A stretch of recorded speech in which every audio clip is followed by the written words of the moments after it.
একদ্বীপে NCP ভালোই করছে যে উপদেষ্টা আসিফ মাহমুদ সজীব ভুঁইয়া যার বিরুদ্ধে তার এপিএস এর বিরুদ্ধে তার বিরুদ্ধে অনেক রকমের দুর্নীতির অভিযোগ আছে, এমনকি রাষ্ট্রীয় ক্ষমতায় বসে যে কি পরিমাণ সুযোগ সুবিধা নিয়েছে, এমনকি পদত্যাগ করার পরেও এখনো নিচ্ছে রাষ্ট্রের টাকায়, জনগণের টাকায়। একটা দলের প্রধান হিসাবে এখন তিনি কাজ করছেন উপদেষ্টা আসিফ মাহমুদ সাবেক, তারপর হচ্ছে মাহফুজ। তারা আজকের এই ভিডিওটা তার প্রমাণ যে পরিবর্তন আসলে আপনি কাদের থেকে আশা করবেন। যে দলটার নির্বাচনী কার্যালয়ের প্রধান যিনি আসিফ মাহমুদ সজীব ভুঁইয়া পদত্যাগ করেছেন, কিন্তু এখনো সরকারি যে বাসভবন আছে সেটা ব্যবহার করছেন। মুখে মুখে তারা অস্বীকার করলেও ইনভেস্টিগেশন বলছে ভিন্ন কথা। তো পরিবর্তনটা আসলে কার কাছে চাইবো আমরা? এরা যখন ক্ষমতায় বসছিল তখন আমি বলছিলাম যে এদের উচিত হবে শুধুমাত্র ন্যূনতম যেই টাকাটা না নিলেই না, একজন মন্ত্রী এমপিরা যেই সুযোগ সুবিধা ভোগ করে, তো অন্যদের দোষ কি? এই যে এখন আমরা মন্ত্রী পাড়ায় মন্ত্রীদের জন্য বিশাল 13 কাঠা জমির উপরে আমরা শুনতেছি এক একটা বাড়ি হবে, তো সমস্যা কি? এই আসিফ রে তো মন্ত্রী হইলে এগুলা ভোগ করতো, কারণ যা সিস্টেম ছিল পুরাটা তো খাইছে, পদত্যাগ করার পরেও এখনো খাচ্ছে। গেল 2 থেকে 3 দিন আগে খালেদ মহিউদ্দিনের একটা টেলিভিশন প্রোগ্রামে আপনার উপদেষ্টা মাহফুজ কানেক্ট হয়েছিল। তার বাসায় নেট সমস্যা, পরে জানলাম কি সে সরকারি বাসভবনে আছে। দর্শক, গেল বছরের আমরা যদি দেখি গত 24শে ডিসেম্বর, এবছর গত 24শে ডিসেম্বর প্রধান উপদেষ্টার বিশেষ সহকারী খোদাবক্স চৌধুরীর পদত্যাগের খবর আমরা জেনেছিলাম মন্ত্রিপরিষদ বিভাগের এক প্রজ্ঞাপনের মাধ্যমে। সেই হিসাবে আসিফ এবং মাহফুজ আলম পদত্যাগ করার 50 দিন ধরে, অর্থাৎ প্রায় 2 মাস সরকারের দেওয়া কাজের বেটি, ড্রাইভার, যা আছে বাড়ি ভাড়া, গ্যাস, বিদ্যুৎ বিল, ডক্টর ইউনূস তার গ্রামীণ ব্যাংক থেকে দেয় না, পাবলিকের টাকা দিয়ে দেয়। তো পাবলিকের টাকা খরচ করে আমরা এই 2 উপদেষ্টাকে এখনো লালন পালন করছি। এরই মধ্যে আসিফ মাহমুদ তিনি এখন একটা পলিটিক্যাল দলের অর্থাৎ এনসিপির নির্বাচনী পরিচালনা কমিটির চেয়ারম্যান এবং মুখপাত্র হিসাবে দায়িত্ব পালন করছেন। এই জন্য আমরা বলি যে এনসিপি সরকারেরই দল। তবে সরকারি বাসা ছেড়েছেন বলে দাবি করলেও দেখেন এই যে মিথ্যা কথা, কেন ভাই? এগুলো তো আমরা অন্যান্যদের থেকে শুনতে মানতে ভাল লাগছে, কিন্তু তোমাদের থেকে তো না। এই জন্যই বলি সব সালারা চেয়ারে বসলে সব ধান্দাবাজ ভাই, বুঝছেন?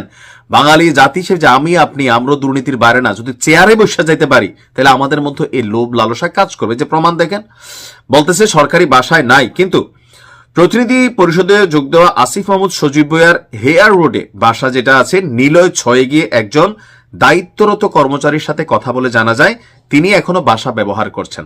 তার বাসায় দায়িত্বরত আরেক কর্মচারীও বলছেন স্যার তো আছেন, বাসা ছাড়েনি কিছু। আসিফ বলছে বাসা নাকি ছেড়ে দিছে। এই যে মিথ্যা কথা। এই উপদেষ্টার বেশিরভাগ সময় পরিবাগের বাসায় থাকেন, তবে এই বাসায় এখনো তার দখল আছে, এখানেও সে বসবাস করে।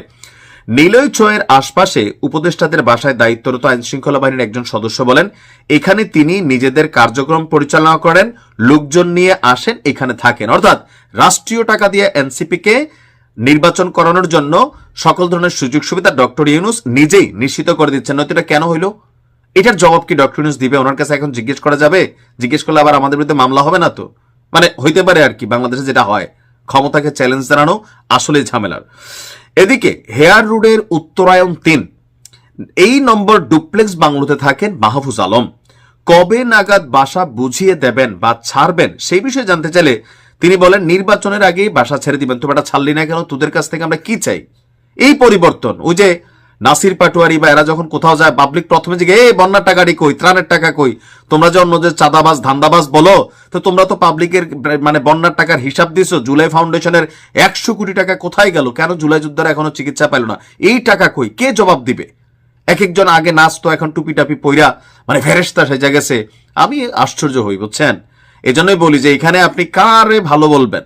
সব ঘুরা ফিরা শুধু যদি সুযোগ সুবিধা একটু কম নিছে, আমার কাছে লাগে যে হাসনাত আর তাসনিম জানা, বাকিরা সবাই সবার মতন বের হচ্ছে। তো মাহফুজ বলতেছিল সিস্টেম উইল সে, এক সময় নাকি সবকিছু সামনে আসবে, আমরা সে অপেক্ষায় আছি। এখন তারা কতদিন থাকবেন এই বিষয়ে কোনো তথ্য তার কাছে নেই বলে সরকারি আবাসন পরিদপ্তরের পরিচালক মোহাম্মদ আসাদুজ্জামান বলছেন যে ডরে ভয়ে কিছু বলতেও পারতেছেন। এই যে আইন, বৈষম্য বিরোধী আইন, এরা নিজেরাই বৈষম্য করে রাষ্ট্রে সিস্টেমে ক্লোজ করে রাখছে। এখন এই বিষয়ে নাকি সচিব স্যারকে অবহিত করেছিল, এখনো মন্ত্রণালয়ের নির্দেশনা অনুযায়ী কোন রকম সিদ্ধান্ত আসেনি। তবে এই বিষয়ে আমরা যদি যতটুকু দেখছি যে মানে মোট কথা হচ্ছে যে যে যেমনে পারে ওইভাবেই সুবিধা নেয়। দেখেন না, এক একজনের ওই যে চপ্পল থেকে এখন জর্ডান নাইক্সের একজোড়া জুতার দাম 1 লাখ 1.5 লাখ টাকার জুতা পায়, আর বাকিগুলো তো বাদে দিলাম। ভোট কারে দিবেন বুঝে শুনে দিয়েন, এখানে পরিবর্তনের কোনো কিছুই নাই। যার যারে ভাল লাগে তারে ভোট দেন। আসসালামু আলাইকুম।